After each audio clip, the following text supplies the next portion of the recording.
মৰাণত প্ৰশাসনৰ গুৰুত্বপূৰ্ণ পদক্ষেপ।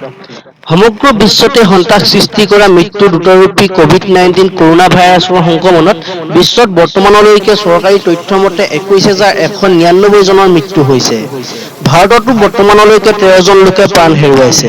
অসমৰ পৰা বহিঃৰাজ্যত কৰ্মৰত অৱস্থাত থকা অসমৰ যুৱক-যুৱতীসকল পুনৰ ঘৰলৈ ঘূৰি আহিছে আৰু মৰাণলৈও বহু যুৱক-যুৱতী বহিঃৰাজ্যৰ পৰা ঘূৰি অহাত কৰোনাৰ আতংকই বিভীষিকাৰ সৃষ্টি কৰিছে। দেশত লকডাউনৰ আজি দ্বিতীয় দিনা মৰাণ নগৰখন ডিব্ৰুগড় আৰু চৰাইদেউ জিলা প্ৰশাসনৰ উদ্যোগত চেনিটাইজাৰ কৰে। মৰাণত থকা সমূহ বেংক, এটিএম আদিতো চেনিটাইজাৰ কৰা হয় আৰু এই কাৰ্যত মন্ত্ৰী যোগেন মোহনে নেতৃত্ব প্ৰদান কৰে।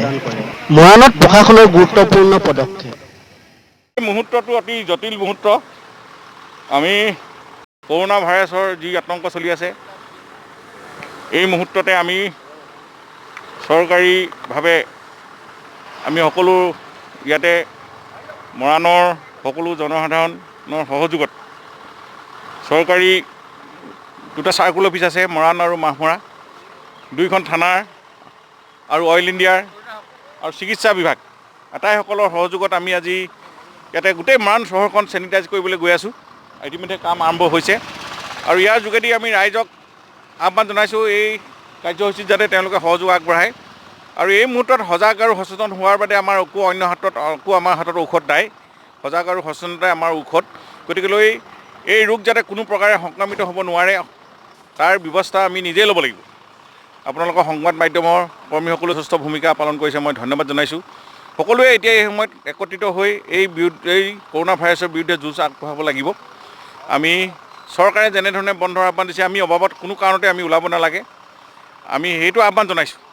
কিবা অত্যন্ত জৰুৰী কামত আহিলেও যাতে ঘৰত গৈ ভাল ধৰণে হাত মুখ ধুই চাবোনৰ ব্যৱহাৰ কৰক, ভাল ধৰণে 10 মিনিট 15 মিনিটৰ হাতবিলাক ধুই ৰাখক, এনেকুৱা ধৰণৰ আহ্বান জনাইছোঁ। আৰু বাহিৰৰ পৰা যিবিলাক আহিছে আমাৰ উজনি অসমত প্ৰায়, এইসকলক আমি সাৱধান কৰি ৰাখিব লাগিব আৰু তেওঁলোকক ছেপাৰেট কৰি ৰাখিব লাগিবই। কাৰণ তেওঁলোকৰ গাত যদি কেনেবাকৈ ভাইৰাছ আহিছে, গোটেই অঞ্চলটোৰ কাৰণে এটা ভয়াৱহ পৰিস্থিতিৰ সৃষ্টি হ'ব পাৰে। সেইকাৰণে তাৰ সকলো ৰাইজে তেওঁলোকক লগে লগে তেওঁলোকৰ থানাৰ হওক, ওচৰত থকা হস্পিটেল হওক, জিলা উপায়ুক্তৰ কাৰ্যালয়ত আমি যি টোল ফ্ৰী নাম্বাৰ আছে সেইবিলাকৰ লগত যোগাযোগ কৰি জনাই দিব লাগে, যাতে তেওঁলোকৰ চিকিৎসকসকলে আহি তেওঁলোকৰ লগত চিকিৎসা পদ্ধতি থাকিব আৰু প্ৰয়োজন হ'লে কিবা জ্বৰ কাহ হ'লেই আমি তেওঁলোকক ছেপাৰেট কৰি আমাৰ বিভিন্ন ধৰণৰ আমি সাজু আছোঁ। এতিয়া হস্পিটেল চৰাইদেউ জিলাত হওক, ডিব্ৰুগড় জিলাত আমি সকলো চিকিৎসালয়ত আমি ৰাখিব পৰাকৈ আমাৰ চিট ৰেডি হৈ আছে। গতিকে আমি এই কৰোনা ভাইৰাছৰ বিৰুদ্ধে আমি ৰাইজ সমূহীয়াভাৱে মাৰ বান্ধি ওলাই আহিছোঁ যুঁজখন দিবৰ কাৰণে। গতিকে ইয়াত সঁহাৰি জনাব লাগে ৰাইজ।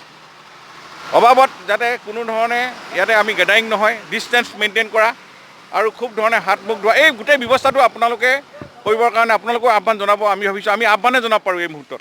গতিকেলৈ আমি ইয়াতে নিৰ্দেশ নহয়, এইবিলাক আহ্বান অনুৰোধ, নিজে বাচক আনকো বাচক, এই নীতিয়ে যাওক। আমিও বাচি আমাৰ সমাজখন ৰাখিবলৈ হ'লে আমি এইখন খুব সাৱধান হ'ব লাগিব। এতিয়া ভাল খবৰ, আমি অসমত এতিয়ালৈকে আমাৰ ধৰা পৰা নাই COVID-19। গতিকে আমি ভাবিছোঁ এনেকুৱা ধৰণৰ নহওক, কিন্তু সজাগ হোৱাটো আমাৰ প্ৰয়োজন। সজাগ আৰু সচেতনতাইহে আমাৰ অস্ত্ৰ এতিয়া এই মুহূৰ্তত, এই যুদ্ধৰ লগত সকলো ৰাইজ যাতে আমি যুঁজি কৰোনাক যাতে কোনোধৰণে জয় হ'বলৈ দিব নোৱাৰোঁ, এই কথাটো আপোনালোকে সকলোৱে সহযোগ ৰাখিব বুলি মই আশা ৰাখিছোঁ। ধন্যবাদ।